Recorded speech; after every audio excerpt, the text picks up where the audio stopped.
বন্ধুরা, রেসিপিটি দেখে অনেকেই বুঝতে পারছেন যে আজকে কি রেসিপি আপনাদেরকে দেখাতে চলেছি। বাসির আহমদ রেসিপি চ্যানেলে আপনাদেরকে অনেক অনেক শুভেচ্ছা ও অভিনন্দন। ভিডিওটি না স্কিপ করে পুরোটা দেখতে থাকুন। আমি আজকে আপনাদেরকে একটি সুন্দর বাঙালি ঐতিহ্যবাহী রেসিপি আপনাদেরকে দেখাবো।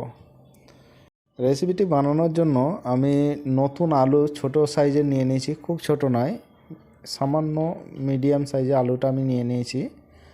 আর আমন বাদাম কিছু নিয়ে নিয়েছি, কাজু বাদাম নিয়ে নিয়েছি, আর কিশমিশ নিয়ে নিয়েছি। এদিকে পেঁয়াজ কুচিয়ে নিয়েছি, দুটো পেঁয়াজ আমি কুচিয়ে নিয়েছি। ডিম নিয়ে নিয়েছি 6টা, আতপ চাল নিয়ে নিয়েছি, আর আদা রসুনটাকে আমি ছিলে রেখে দিয়েছি, এটা আমরা বেটে নেব। তো সমস্ত উপকরণগুলো আমি একত্রিত করে নিয়েছি। খুব সুন্দর একটি মজাদার রেসিপি আপনাদের সঙ্গে আজকে আমি শেয়ার করব। এটি একটি বাঙালি ঐতিহ্যবাহী রেসিপি। পৌষ মাসের শেষে গ্রামের মানুষরা এই ধরনের পিকনিক করে থাকে। তো আজকের মেনুতে আমাদের থাকবে ডিম আলু ভাজা আর পোলাও ভাত। তো এটাকে মাঠ রান্নার রেসিপিও বলে। তো গ্রামের মানুষরা পৌষ মাসের শেষে এই ধরনের পিকনিক পুরো পরিবার সাথে করে থাকে। তো প্রথমে আমি ডিমটাকে সিদ্ধ করে নেব। তো ডিম সিদ্ধ করার জন্য পাত্রে পানি দিয়ে ডিমটাকে চাপিয়ে দিয়েছি। একই সাথে আলুগুলো আমি ভালো করে ধুয়ে সিদ্ধ করতে দিয়ে দিয়েছি। তো ডিম আলু আমরা একসঙ্গে সিদ্ধ করে নেব। তো এদিকে আমরা আদা রসুনটাকে বেটে নিই। তো আদা রসুন আমাদের বাটা হয়ে গেছে। এবার আমরা এদিকে একটি গ্যাসের ওভেনের ওপর কড়াই চাপিয়ে দিয়েছি। কড়াইয়ের মধ্যে তেল দিয়ে দিয়েছি। তেল গরম হয়ে গেলে আমরা এর মধ্যে পেঁয়াজ দিয়ে পেঁয়াজগুলো ভেজে নেব। তো আমরা পেঁয়াজগুলো দিয়ে দিলাম। এবার আমরা পেঁয়াজগুলো ভেজে নেব, খুব ভালো করে পেঁয়াজটা ভেজে নেব, কারণ এই পেঁয়াজটা আমরা ভাতের উপরে ছড়াবো, সেই জন্য পেঁয়াজটাকে একটু কড়া করে ভেজে নেব। ভালো করে নেড়ে চেড়ে আমরা পেঁয়াজটাকে ভেজে নিচ্ছি। তো আমাদের পেঁয়াজটা ভাজা হয়ে গেছে। আমরা একটি পাত্রের মধ্যে এটাকে তুলে নেব। তো একটি পাত্রের মধ্যে আমরা তুলে নিচ্ছি। তুলে এর উপরে অল্প পরিমাণ চিনি ছড়িয়ে দেবো। চিনি ছড়িয়ে দিলে পেঁয়াজটা শক্ত হয়ে থাকবে। তো এদিকে আমাদের যে ড্রাই ফ্রুটগুলো সেগুলো আমরা হালকা পরিমাণ ভেজে নেব। তো ড্রাই ফ্রুটগুলো আমরা ভালো করে ধুয়ে নিয়েছিলাম, ধুয়ে এবার ওগুলো হালকা ভেজে নিচ্ছি। এদিকে আলুটা সিদ্ধ হয়ে গেছে। আমরা আলুটাকে ছেঁকে নিচ্ছি একটি পাত্রের মধ্যে। তো এবার গ্যাসের ওভেনের উপর আমরা কড়াই চাপিয়ে দিয়েছি। আমরা 1.5 পালা পরিমাণ তেল আমরা দিয়ে দিচ্ছি কড়াইয়ের মধ্যে। তেল গরম হয়ে গেলে আমরা ওই তেলের মধ্যে আলুগুলো ভেজে নেব।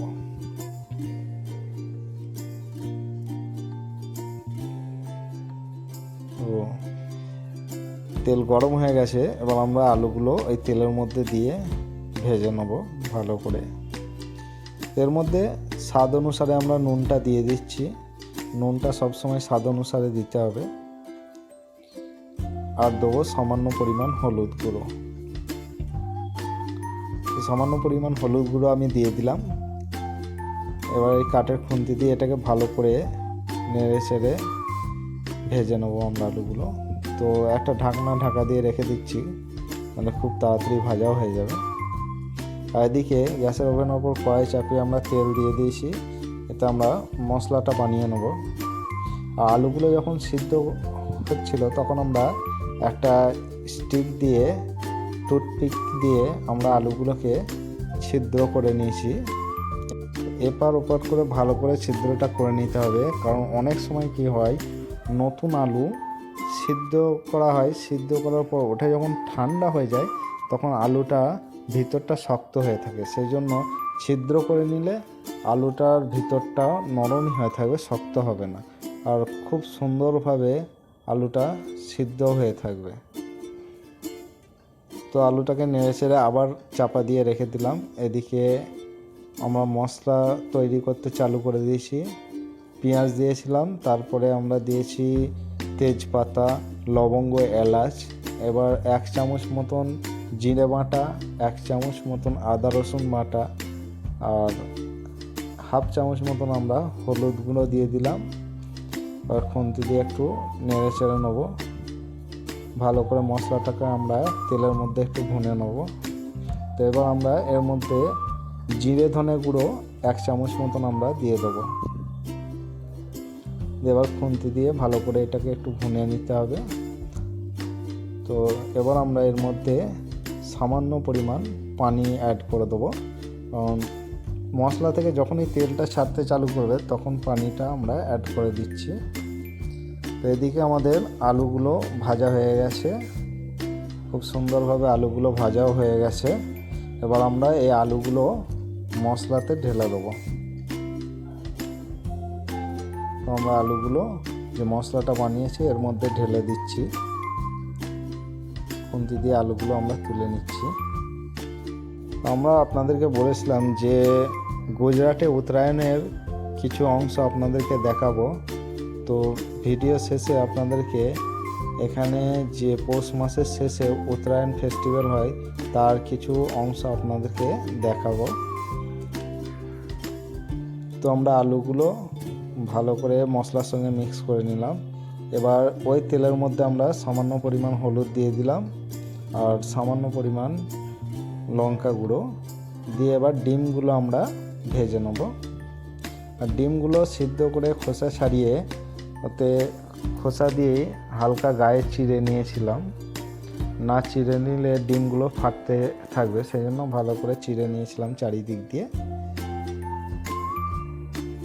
তো আমরা ডিমগুলো ওই তেলের মধ্যেই ভালো করে ভেজে নিচ্ছি। বন্ধুরা, গুজরাটের মকর সংক্রান্তির যে ফেস্টিভ্যাল হয় এটাকে উত্তরায়ণ ফেস্টিভ্যাল বলে। তো এই উত্তরায়ণ ফেস্টিভ্যালে মানুষজন ছাদের উপর উঠে ঘুড়ি ওড়ায়, গান বাজনা বাজায়, এইভাবে খুব আনন্দ উপভোগ করে। তো আপনাদেরকে তার কিছু পর্ব আমরা এই ভিডিও শেষে দেখাবো, আপনারা ভিডিওটি না টেনে দেখতে থাকুন। তো আমাদের ডিমগুলো ভাজা হয়ে গেছে আর এদিকে আমাদের মশলাও রেডি হয়ে গেছে। এবার আমরা ডিমের মধ্যে মশলাটা ঢেলে দেবো। তো আমরা ডিমের মধ্যে মশলাটা ঢেলে দিচ্ছি, দিয়ে এটাকে একসঙ্গে ভালো করে মিক্স করে নেব। তো আমরা মশলাটাকে ঢেলে দিয়ে ভালো করে একসঙ্গে মিক্স করে নিচ্ছি। তো আমাদের রেসিপিটা রেডি হয়ে গেছে। এবার এটাকে আমরা ঢাকা দিয়ে রেখে দিচ্ছি। এবার আমরা পোলাও ভাতটা বানিয়ে নেব। পোলাও ভাত বানানোর জন্য আমরা প্রেসার কুকার নিয়ে নিয়েছি। তো প্রেসার কুকারটা গরম হয়ে গেছে। এবার এর মধ্যে আমরা ঘি দিয়ে দিচ্ছি। তো আমি 2 চামচ পরিমাণ ঘি এতে দিয়ে দিলাম। এবার আমি সামান্য জিরে দিয়ে দিচ্ছি, গোটা জিরে। এবার আমি এলাচ, দারচিনি, লবঙ্গ, তেজপাতা দিয়ে দিলাম। এবার আমি এর মধ্যে চালটাকে দিয়ে দেবো। চালটাকে ধুয়ে রেখেছিলাম, তো সেই চালটা আমি দিয়ে দিলাম। এবার খুন্তি দিয়ে চালটাকে একটু ভালো করে নেড়ে চেড়ে নেব। দিয়ে আমি এর মধ্যে যে পরিমাণ চাল নিয়েছি সেই পরিমাণ পানি দিয়ে দেবো। তো আমি এর মধ্যে সামান্য পরিমাণ নুন দিয়ে দিচ্ছি। এবার যে পাত্রে করে আমি চালটা মেপেছিলাম সেই পাত্রে সম পরিমাণ পানি আমি দেবো। সেই জন্য আমি চালটা একটি পাত্রের মধ্যে মেপে নিয়েছিলাম। তো সেই পাত্রের মধ্যে আমি পানি দিয়ে সম পরিমাণ পানি আমি চালের মধ্যে দিয়ে দিলাম। এবার আমি এটাকে প্রেসার কুকারের ঢাকা দিয়ে রেখে দেবো। তো যতটা পরিমাণ চাল ঠিক ততটা পরিমাণই আমি পানি দিয়েছি। এবার আমি প্রেসার কুকারের ঢাকনাটা ঢেকে দিচ্ছি। প্রেসার কুকারে আমরা 4টে সিটি মেরে নিয়েছিলাম। 4টে সিটি মেরে আমরা প্রেসার কুকারের ঢাকনাটা খুলে নিয়েছি। তো দেখতে পাচ্ছেন ভাতটা কত সুন্দর ঝরঝরে হয়ে গেছে। এবার আমরা যে পেঁয়াজ ভাজাটা ভেজে রেখেছিলাম সেই পেঁয়াজ ভাজাটা উপরে আমরা ছড়িয়ে দিচ্ছি। পেঁয়াজ ভাজা, ড্রাই ফ্রুট যে ভেজে রেখেছিলাম সেগুলো আমরা উপরে ছড়িয়ে দিচ্ছি। উপরে ছড়িয়ে দিলাম। এবার এর মধ্যে আমি সামান্য পরিমাণ রেড ফুড কালার দিয়ে দেবো। তো বন্ধুরা, আমাদের রেসিপিটি রেডি হয়ে গেছে। আমরা দেখাচ্ছি কত সুন্দর হয়েছে। তো বন্ধুরা, এই ধরনের রেসিপি দেখার জন্য আমাদের চ্যানেলটি অবশ্যই সাবস্ক্রাইব করবেন, লাইক করবেন, কমেন্ট করবেন, শেয়ার করবেন এবং অবশ্যই ঘরে ট্রাই করবেন। যে কোনো টাইমে ট্রাই করে আপনারা খেতে পারেন। তো বন্ধুরা, দেখতে পাচ্ছেন কত সুন্দর হয়েছে। এবার আমরা গরম গরম সার্ভ করে নিয়েছি আমাদের ডিম আলু রান্না আর পোলাও ভাত। খুব সুন্দর হয়েছে বন্ধুরা, আর খেতেও খুব মজাদার এবং খুব টেস্টি। দেখতে পাচ্ছেন পোলাও ভাতটা কত সুন্দর ঝরঝরে হয়েছে। তো আমরা গরম গরম সার্ভ করে নিলাম। তো এই ধরনের রেসিপি দেখার জন্য আমাদের চ্যানেলের সঙ্গে জুড়ে থাকুন। তো এবার আমি আপনাদেরকে গুজরাটের উত্তরায়ণ ফেস্টিভ্যালের কিছু অংশ দেখাচ্ছি।